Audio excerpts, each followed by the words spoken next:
ProStyle Stars on Music of Your Choice is brought to you by ProStyle Dandruff Control Hair Oil, Jagadamba Steels, Jagadamba Cement, Sharp, Close Up, Encel Here for Nepal, and Coca-Cola. Open happiness.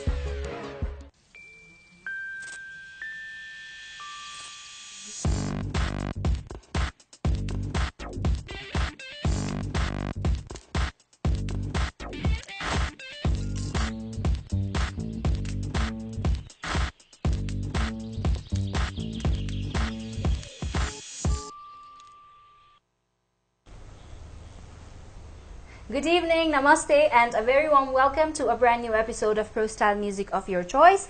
And Azaho Budabar, which means we have a celebrity guest here on the studio of Music of Your Choice.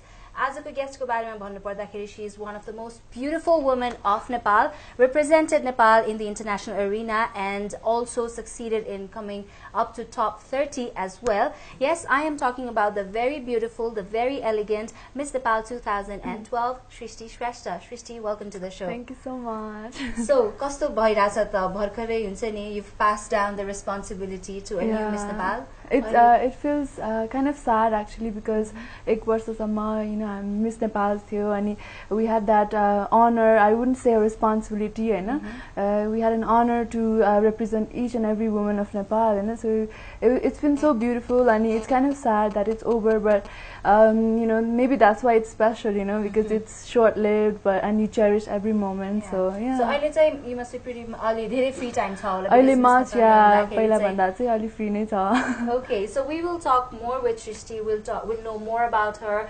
personal life, उहाँको likes, उहाँको dislikes, उहाँको hobbies, उहाँको interests and everything. तपाईहरुलाई पनि सृष्टिसँग कुराकानी गर्न मन छ, केही प्रश्न सोध्न मन लागेको छ, केही कुरा भन्न मन लागेको छ भने कार्यक्रममा फोन गर्न सक्नुहुनेछ.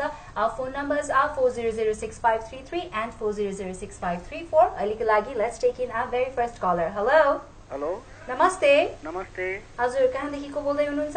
म पुलचोकदेखि गिरीश राज शर्मा. गिरीश के भन्नुभयो? गिरीश राज शर्मा. गिरीश राज शर्मा पुलचोकदेखि. हजुर. गिरीश जी आज हामीसँग कार्यक्रममा हुनुहुन्छ मिस नेपाल 2012 सृष्टि श्रेष्ठ.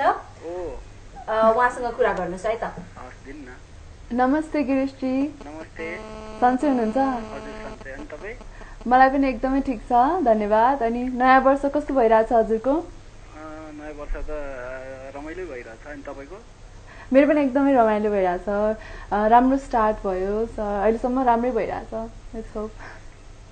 सो गिरीश, उहाँलाई के सोध्न मन लागेको क्वेशन्सहरु छन् कि? छ नि, धेरै कुराहरु छ, प्रश्नहरु. एउटा दुईटा सोधिहालौं न त. नेपालको राजनीतिको विषयमा सोध्नु मन थियो. यो हाम्रो के सरकार बन्छ कि बन्दिन्न? अनि चुनाव हुन्छ कि हुँदैन? ओके, उहाँको पर्सेप्सन चाहिँ हैन? हजुर, मैले हजुरको क्वेशन सुने अनि राम्रो क्वेशन हो हैन. तर मलाई चाहिँ के लाग्छ भने हामी अब आशावादी नेपाल छौं हैन, हामी सबैजना नेपालीहरु एकदमै होपफुल छौं. सो हामीले आफ्नो वेजबाट चाहिँ हामीले कन्ट्रिब्युट गरिरहेका छौं. लेट्स होप दैट हाम्रो गभर्नमेन्ट, हाम्रो सरकारले पनि त्यो रियलाइज गरोस् कि गभर्नमेन्ट भनेकै by the people for the people हो. गभर्नमेन्ट भनेको हामी जनताहरुले चुनेर जानु भएको हो, उहाँहरुले काम गर्ने भनेको जनताहरुको लागि नै हो. सो हामी होप गरौं कि यो नयाँ सालमा चाहिँ उहाँहरुलाई पनि यो कुरा चाहिँ रियलाइज होस् अनि हाम्रो सरकार पनि बनोस्. सो म चाहिँ होपफुल छु. Let's see. She is on the positive side. So Girish, कार्यक्रममा कल गरिदिनु भयो, त्यसको लागि थ्यांक यू सो मच. अर्को क्वेशन थियो. अर्को ल छिटो गरौँ है त, बिकज एकदम धेरै कलेजहरु हुनुहुन्छ. हेलो. हजुर. यो के भन्छ, हाम्रो अहिलेसम्म के भन्छ मिस वर्ल्ड किन नभएको? जहिले पार्टिसिपेन्ट हुन्छ मिस नेपालबाट, तर अहिलेसम्म किन यो अहिलेसम्म टाइटल नेपालमा किन नआएको होला? Thanks for the question. मलाई चाहिँ के लाग्छ भने इट्स ट्रु द्याट अहिलेसम्म चाहिँ हामीले मिस वर्ल्डको क्राउन जित्न सकेको छैनौँ हैन, तर त्यसको लागि धेरै मेहनत चाहिँदो रहेछ, धेरै ट्रेनिङ चाहिँदो रहेछ. अनि नेपालमा हुँदैन. मैले देखे अनुसार चाहिँ जे होस् हाम्रो इयरमा चाहिँ राम्रो ट्रेनिङ दिनुभएको थियो हैन, त्यसै कारणले पनि हामी केही नजितेको पनि नभनौँ हैन, हामी टप 20 मा आयौं. हामीले कति धेरै टाइटल्सहरुमा पनि गर्यौं. हाम्रो मिस अर्थले पनि टप 8 मा आयो हैन. So international we are getting there. So we should be hopeful अनि अगेन बी पोजिटिभ.